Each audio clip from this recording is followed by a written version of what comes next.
জুলাই এবং আগস্টের আপনার যে গণঅভ্যুত্থানের মধ্য দিয়ে যে পরিবর্তন নিয়ে আসা হয়েছে, ফ্যাসিস্ট আওয়ামী শক্তিকে যে পরাজিত করা হয়েছে, সেটা এই জুলাই আগস্ট মাসেই ওই শক্তির আবার উত্থানের একটা নমুনা দেখা মতো অবস্থা তৈরি হয়েছে।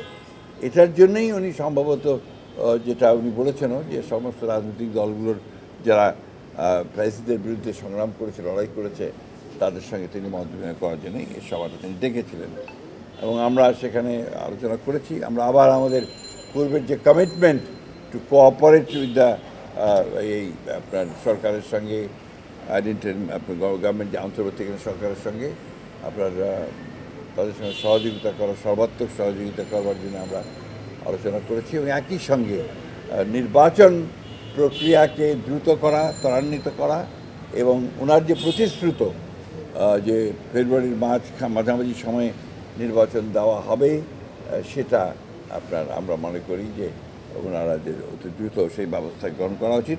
এই ব্যাপারে ঘোষণা দিয়ে আপনার কোনো যেন আর অ্যাম্বিগুইটি না থাকে, অস্পষ্টতা না থাকে, সেই ব্যবস্থাটা নেওয়া উচিত। সেটা আমাদের তরফ থেকে আমরা সেটা বলে এসেছি। তিনি বলেছেন যে তিনি সেই ব্যবস্থাটা নেবেন। মানে মহাসচিব, অন্তর্বর্তী সরকার এখন যে দেশ চালাচ্ছে সঠিকভাবে দেশ চলছে কিনা? অন্তর্বর্তীকালীন সরকার তো অন্তর্বর্তীকালীন সরকারই, এটা তো আপনার কোনো একটা পলিটিক্যাল গভর্নমেন্ট না। স্বাভাবিকভাবেই তাদের কিছু ল্যাপসেস থাকবে, এই ল্যাপসেসগুলো থাকে।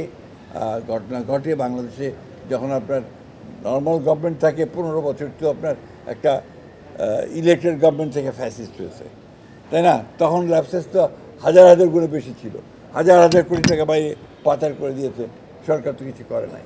তখন আপনার রাস্তাঘাটে অ্যাক্সিডেন্ট হয়েছে, এয়ারপ্লেন অ্যাক্সিডেন্ট হয়েছে, তখন তো আপনার কেউ কিছু করে না।